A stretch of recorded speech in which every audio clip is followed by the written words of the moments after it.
I created a digital platform, turned out to be a big disaster in my life. I lost close to about 1.3 crores. A lot of people whom I never knew about started to give me free advice, free GAM. They've got multi-billion dollar industries in the ice popsicle segment. And I said, this is it. I wanted to do this. Skippy Ice Pops बनता है 100% natural colour. ये product मेरे को बहुत अच्छा लगता है। 35 lakhs for 5%. वो हम 5% के लिए 60 lakhs ऑफर करते हैं। History of Shark Tank 5 shark आपको ऑफर दे। What if we made you an offer of 1 crore, all five, for 15% of your company?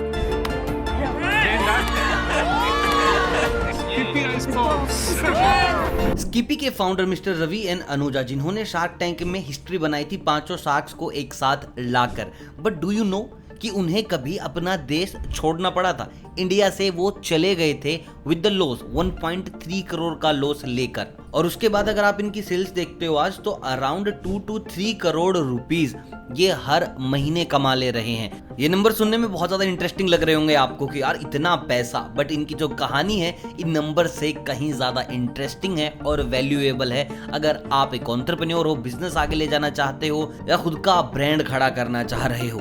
So let's deep dive और ढूंढ के लाते हैं वो प्रॉफिट का मोती, जहां से खड़ी हुई स्किपी 1.3 करोड़ के लॉस से लेकर 3 करोड़ हर महीने की कमाई की कहानी। तो बिगिनिंग में आपको बता दूं, स्किपी कोई बहुत ज्यादा पुराना ब्रांड नहीं है। जब ये शार्क टैंक में आए थे 2021 में, तो उससे 6 महीने पहले यानी अप्रैल 2021 में इन्होंने अपना ब्रांड स्टार्ट किया था। और स्किपी स्टार्ट करने से पहले ये लोग इंडिया छोड़ के भी जा चुके थे। उसकी कहानी कुछ ऐसे है, अनुज ने अपना एक प्लेटफॉर्म स्टार्ट किया डिजिटल, जस्ट डायल, बट वो चला नहीं। वहां पर इन्वेस्टमेंट इन्होंने कर दी बिगिनिंग में, और उसके बाद हालात कुछ ऐसे हुए, उन्हें वो बिजनेस बंद करना पड़ा एंड देश छोड़कर जाना पड़ा। नॉट लाइक माल्या की वापस ही नहीं आएंगे, पैसा उठाकर भाग गए। पैसा कमाने गए थे ऑस्ट्रेलिया। रवि की भी वहीं पर जॉब थी और इनकी वाइफ अनुजा भी वहीं पर जॉब कर रही थी एंड वहीं से उन्होंने पैसा कमाना स्टार्ट किया, सेविंग करनी स्टार्ट की, ताकि इंडिया में आके इन्वेस्ट कर सकें। जस्ट लाइक हमारी पंजाब म्यूजिक इंडस्ट्री पहले ऐसे ही काम करती थी। बाहर गए, गोरों से पैसा कमाया और लाकर गाना निकाल दिया। और इसी बीच रवि को पता चलता है कि उनके पापा को कैंसर है और वो इसके बाद इंडिया आना चाहते थे कि यार अब घर वालों के साथ ही वहीं पर रहूंगा, बट इंडिया आकर करेंगे क्या? This was the big question. लेकिन इस क्वेश्चन से भी उनको बहुत जल्द निजात मिला और ये क्वेश्चन का जवाब बनी उनकी बहन।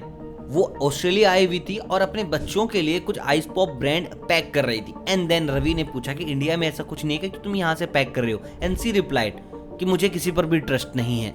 This was the eureka moment for mister Ravi कि यार इतना बड़ा मार्केट है जहां पर इतनी ज्यादा गर्मी पड़ती है और बच्चों के पास कोई ऐसा ब्रांड नहीं है, ऑस्ट्रेलिया, कनाडा, यूके, जहां पर इतनी ज्यादा गर्मी भी नहीं होती, वहां पर ऐसे ब्रांड मार्केट में धुआं उठा रहे हैं, तो इंडिया में तो तबाही मच ही जाएगी। एंड इसी सपने के साथ ही कम्स टू इंडिया। अप्रैल में अपना ब्रांड स्टार्ट किया और उसके 6 महीने के बाद they applied in Shark Tank season 1। और यहाँ की कहानी और भी ज्यादा इंटरेस्टिंग बन जाती है, क्योंकि जब ये वहां पर जा रहे थे तो 3 दिन पहले प्रेप्स और रिहर्सल्स के लिए बुला लेते हैं वो लोग। तो वहां पर रवि बता रहे थे जो हमसे पहले एक दिन था, वहां पर 6 स्टार्टअप्स गए थे और 0 डील हुई थी। सारे के सारे झुंझलाते हुए रोते हुए बाहर आ रहे थे। नेक्स्ट डे 4 स्टार्टअप्स गए थे, काफी टाइम लगाया लेकिन 0 डील। फिर अगेन सारे के सारे झुंझलाते हुए रोते हुए बाहर आ रहे। एंड यहीं पर अनुजा और रवि की टेंशन स्टार्ट हुई कि यार 2 दिन बैक टू बैक 10 स्टार्टअप्स गए और किसी को पैसा नहीं मिल रहा। और जिस दिन इनकी बारी थी दे वर एट लास्ट, और इनसे पहले किसी की कोई भी डील क्रैक नहीं हुई थी और टेंशन यहाँ और ऊपर चढ़ गई थी। बट वो मोमेंट आया जहां पर बस शार्क्स ही नहीं, सेट पे खड़े हुए लोगों ने भी इनके लिए तालियां बजाई, क्योंकि 3 दिन के बाद एक ऐसा ब्रांड आया था जिसने 1, 2, 3 नहीं, पूरे के पूरे 5 शार्क्स को अपने प्रोडक्ट में इन्वेस्ट कराया। देखिए रवि ने एक बहुत प्यारी चीज जो की वहां पर, जिसकी सबने तारीफ की और कुछ लोगों ने बुरा भी बताया कि यार ये तूने क्या किया। जहां पर तेरे को बड़ी डील मिल रही थी, जहां पर तेरे को मिल रहे थे 5% डायल्यूशन पर 60 लाख रुपए, वहीं पर तू क्या करके आया है, 15% देकर आया है 1 करोड़ पे। मतलब कि तू लॉस खा के आया मेरे भाई, ऐसा क्यों किया? But the catch of the story is भाई कितनी बड़ी पीआर हुई है उस चीज के बाद कि एक ऐसा ब्रांड आया जिसने शार्क्स जो 5 थे, पांचों को अपनी टीम में ले लिया। और ये पीआर जो इफेक्ट करके गई है इस ब्रांड को, उसका नतीजा ये है कि इनिशियल डेज में आप देख रहे होंगे 2 लाख, 3 लाख, 4 लाख, 5 लाख की सेल थी और आज जो ये सेल है वो 3 करोड़ तक पहुंच गई है। 35x मुनाफा कमा रहे हैं ये लोग। इस डील से बहुत कुछ सीखने को मिला है कि तुम्हें ज्यादा पैसे की तरफ नहीं भागना है तुम्हें, भागना है सेंसेबल इन्वेस्टमेंट की तरफ।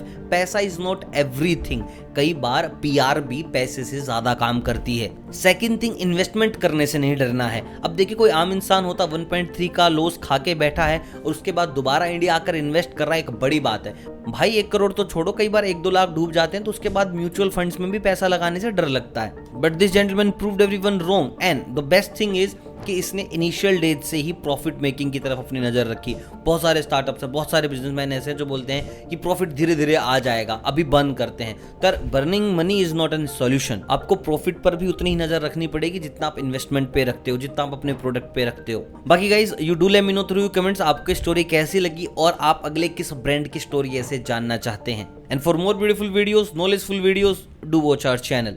Bye bye.